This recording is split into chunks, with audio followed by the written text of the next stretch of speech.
இப்போது நான் ஒரு பிரியாணி பண்ண போகிறேன். அது என்ன பிரியாணினா கடுமா. அது சென்னையில் வந்து கடுமான்னு சொல்கிறாங்க. அது வில்லேஜில் என்ன சொல்லுவாங்கன்னு எனக்கு தெரியல. அதை வச்சு நான் பிரியாணி பண்ண போகிறேன். நீ சிக்கனில் பண்ணியிருப்பீங்க, மட்டனில் பண்ணியிருப்பீங்க, இறால பண்ணியிருப்பீங்க. நான் வந்து கடுமாவில் வந்து பிரியாணி பண்ண போகிறேன். 2-3 தடவை ட்ரை பண்ணி பண்ணேன். ஆனால் சூப்பராக நல்லா டேஸ்ட்டு நல்லா அருமையாக இருந்தது. அதனால் வந்து உங்களுக்கு அது என்னென்னு தேவையான பொருள் சொல்லிவிட்டு உங்களுக்கு காமிக்கிறேன். இப்போது கடம்பா வச்சுருக்கேன். நல்லா குட்டி குட்டி கட் பண்ணி எல்லாத்தையும் நல்லா க்ளீன் பண்ணி எல்லாம் வச்சுருக்கேன். கடம்பா வச்சுருக்கேன்.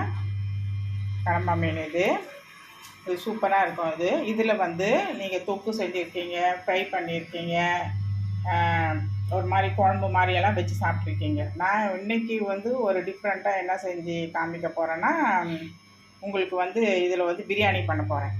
நான் 2-3 தடவை ட்ரை பண்ணி பண்ணேன். செம்ம சூப்பராக நல்லா டேஸ்ட்டு நல்லா இருக்குது. இதை வந்து அப்படியே போட்டு தாளிச்சிட்டு நம்ம வந்துட்டு பிரியாணி தாளிக்கக்கூடாது. இப்போ வந்து இதை வந்து ஒரு சின்ன குக்கரில் நான் போட்டுட்டு இதில் மஞ்சள் தூள் போட்டுட்டு கொஞ்சோண்டு கரம் மசாலா போட்டுட்டு இதை வந்து நம்ம வேக விட்டுட்டு எடுத்துட்டு அதுக்கப்புறமா தான் நம்ம பிரியாணி தாளிக்க போகிறோம். பிரியாணிக்கு நம்ம என்னென்ன போடுவோம் தேவையான பொருள்லாம் அந்த மாதிரி தான் போட்டுட்டு நான் இப்போது தாளிப்பு கொடுப்பேன்.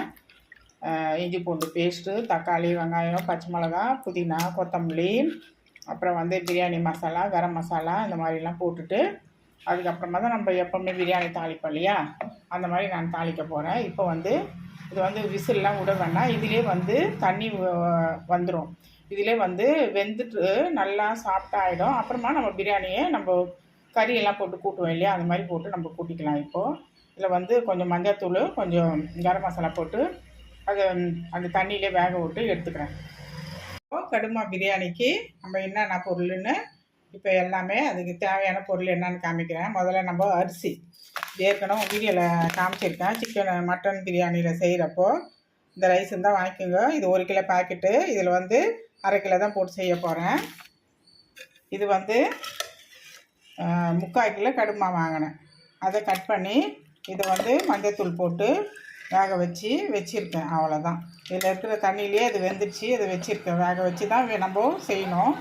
அதுக்கு தேவையானது வெங்காயம் வச்சுருக்கேன், கொத்தமல்லி, புதினா வச்சுருக்கேன், பச்சை மிளகா வந்து ஒரு 5 பச்சை மிளகா வச்சுருக்கேன். அது உள்ளே இருக்குது. தக்காளி இருக்குது. பெரிய லெமன் இது பாதி தான் போட போகிறேன். பெருசுனால பாதி போட போகிறேன். இதில் வந்து கொஞ்சம் சோம்பு, பட்டை, அன்னாச்சி பூவு, கடல் பாசி, ஒரு அன்னாச்சி இந்த லவங்கக்காய், அதுக்கப்புறம் ஏலக்காய், லவங்கம் வச்சுருக்கேன். இப்போ நம்ம வந்து தேவையானது இப்போ எண்ணெய் ஊற்றிக்கலாம்.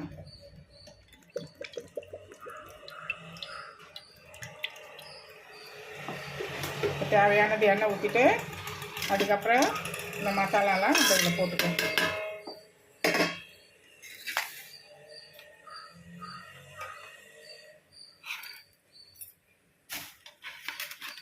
இப்போ வந்து வெங்காயம் போட்டுக்கலாம்.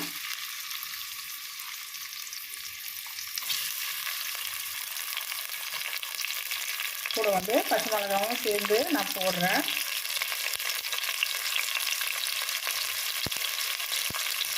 கொஞ்சம் பாதி புதினா போட்டுக்கலாம்.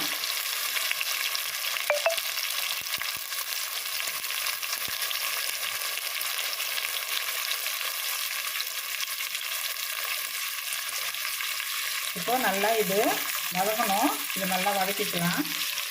வதங்கினோன்னா அதுக்கப்புறம் தக்காளி, இஞ்சி பூண்டு பேஸ்ட்டு தேவையானது வச்சுருக்கேன். அதுக்கப்புறம் வந்து ஒரு 5 பச்சை மிளகாய் போட்டதுனால தேவையானது வந்து காஷ்மீர் மிளகாய்த்தூள், அப்புறம் வந்து பிரியாணி மசாலா, கொஞ்சம் கரம் மசாலா போட்டுக்கலாம். டேஸ்ட்டு நல்லாயிருக்கும்.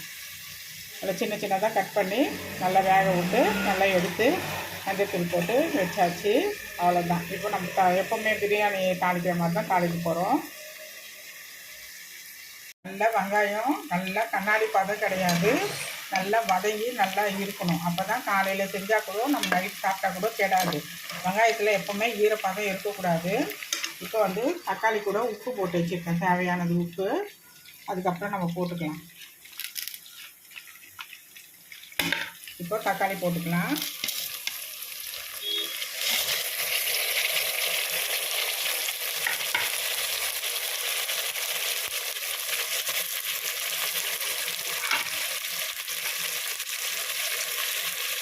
இப்போ தக்காளி நல்லா இந்த உப்பில் சட்டுன்னு இப்போ கலந்துடும். இப்போ வந்து இஞ்சி பூண்டு பேஸ்ட் வச்சுருக்கேன். இது போதுமானது அளவு. இப்போ இதையும் நம்ம போட்டுக்கலாம்.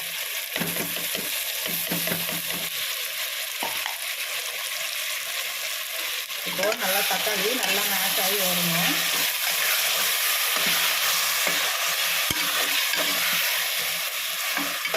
நல்லா தக்காளி நல்லா கரைஞ்சி நல்லா மேஷ் ஆகி வரட்டும். அதுக்கப்புறம் வந்துட்டு என்ன வச்சுருக்கேன்னா காஷ்மீர் மிளகாய் தூள் 3 ஸ்பூன் வச்சுருக்கேன். பிரியாணி மசாலா வச்சுருக்கேன். கரம் மசாலா வச்சுருக்கேன். அவ்வளோதான், வேறு ஒன்றும் கிடையாது. மஞ்சள்தூள் நம்ம இதில் போட்டு கடுமானில் நம்ம வேக வச்சுட்டோம். மஞ்சள்தூள் போடணுன்னு அவசியம் கிடையாது. மஞ்சள்தூள் வேண்டாம். அதுக்கப்புறம் தண்ணி ஊற்றணுன்னா லெமனோ ரோஸ் வாட்டரும் புழிஞ்சிக்கலாம். தேவையான டம்மு தான் போட போகிறேன். விசில் வேணாலும் ஒரு 2 விசில் 1 விசில் விட்டு எடுத்துக்கலாம். இப்போ நல்லா இது நல்லா கரைஞ்சி நல்லா வறுக்கும். தக்காளி வந்து நல்லா முக்கால் பழத்துக்கு நல்லா கரைஞ்சிச்சு. இப்போ வந்து தேவையானது கரம் மசாலா, காஷ்மீர் மிளகாய் தூள், பிரியாணி மசாலா 3 இதில் போட்டுட்டு இப்போது நம்ம வேக வச்சுருக்கோம் இல்லையா கடுமாவை, நம்ம இதில் போட்டு நல்லா வதக்கிக்கலாம். ஏன்னா இதில் காரம் எல்லாமே சேர்ந்து இஞ்சி பூண்டு பேஸ்ட்டெல்லாம் நல்லா சேர்ந்து இது வந்து நல்லா வாசனையாக நல்லாயிருக்கும். இன்னும் ஒரு 10 நிமிஷத்துக்கு இது நல்லா சுண்டுச்சுன்னா இதில் எல்லாமே நல்லா மேஷ் ஆகி டேஸ்ட் வந்து நல்லாயிருக்கும்.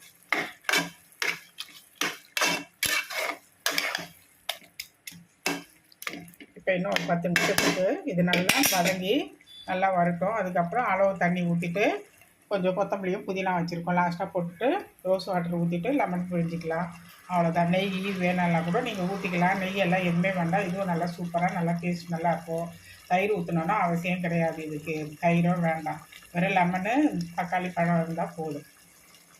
இது நல்லா வதங்கட்டும். அப்புறம் தண்ணி ஊற்றிட்டு நம்ம உப்பு செக் பண்ணிட்டு அதுக்கப்புறம் அரிசி வந்து ஊற வச்சுட்டேன். 1/2 கிலோ அரிசி. இது பாஸ்மதி ரைஸ். இது ஊற வச்சாச்சு. ஊற வச்சோம்னா இன்னும் நல்லா கொஞ்சம் நீளமாக நல்லாயிருக்கும். ஒரு 1/2 ஹவருக்கு ஊற வச்சுக்கலாம். இப்போ அது அரிசி ஊறும். இப்போ இது நல்லா கரைஞ்சி நல்லா எவ்வளோ கலர்ஃபுல்லாக எவ்வளோ சூப்பராக வந்துடும். நல்லா கறி போட்ட மாதிரியே இருக்கலாம். இப்போ அளந்து தண்ணி ஊற்றிட்டேன். இப்போ வந்து இந்த 1 டம்ளருக்கு 1.5 டம்ளர் தண்ணி. ஏன்னா வந்து நம்ம பாஸ்மதி ரைஸ்னால 1 டம்ளருக்கு 1.5 டம்ளர் தண்ணி. இதே நம்ம சாப்பாடு அரிசிக்கு கூட செஞ்சோம்னா இதில் வந்து 2 டம்ளர் தண்ணி வச்சுக்கணும். இதில் வந்து நான் 1/2 கிலோ, அது 5 டம்ளர் வந்து இது வந்து டீ டம்ளர் 1/2 கிலோக்கு போட்டுக்கினேன். இப்போது தண்ணி அளந்து ஊற்றிட்டேன். இப்போ வந்து 1/2 லெமன், பெரிய லெமன்னால் நான் வந்து 1/2 பழம் புழியணும்.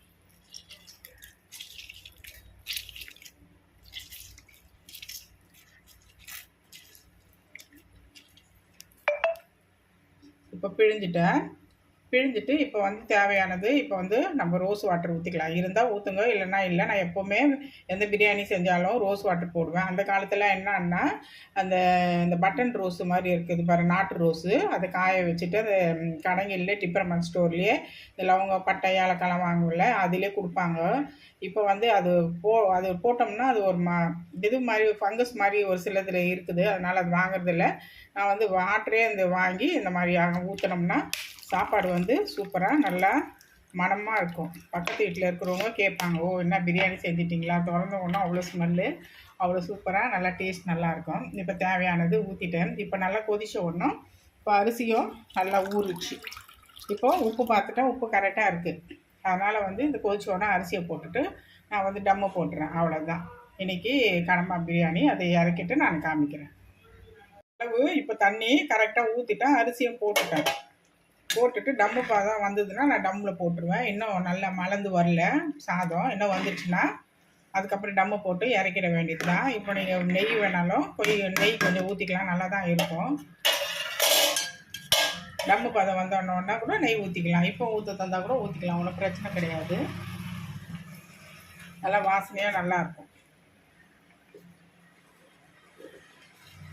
உங்களுக்காக வேண்டி நான் ஒரு சிலதுக்கு ஊற்றுவேன், ஒரு சிலதுக்கு ஊற்ற மாட்டேன் நெய்யே ரொம்பவே. அதனால் வந்து நெய் கொஞ்சம் ஊற்றி உங்களுக்கு இன்னும் டேஸ்ட்டு கூடுதலாக உங்களுக்கு காமிக்கிறேன். இந்த மாதிரியும் செய்யுங்க. நெய் ஊற்றிட்டேன் தேவையானது.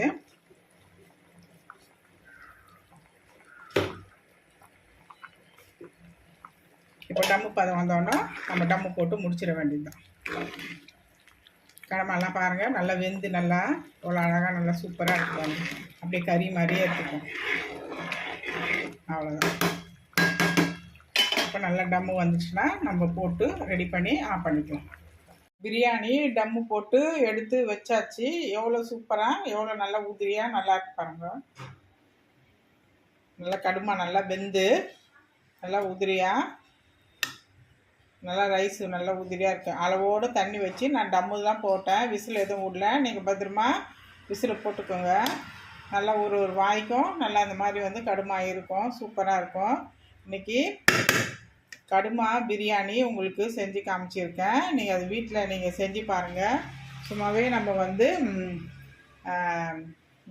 எறா பிரியாணி, சிக்கன் பிரியாணி, மட்டன் பிரியாணி இதுதான் நம்ம செஞ்சிட்ருக்குறோம்.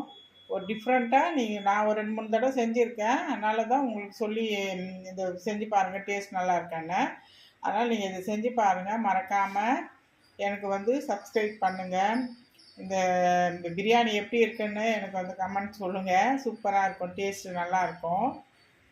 பாய். தேங்க்யூ. இன்றைக்கி டிஃப்ரெண்ட்டான ஒரு பிரியாணி செஞ்சு காமிச்சிட்டேன். நீங்கள் நல்லா சாப்பிடுங்க.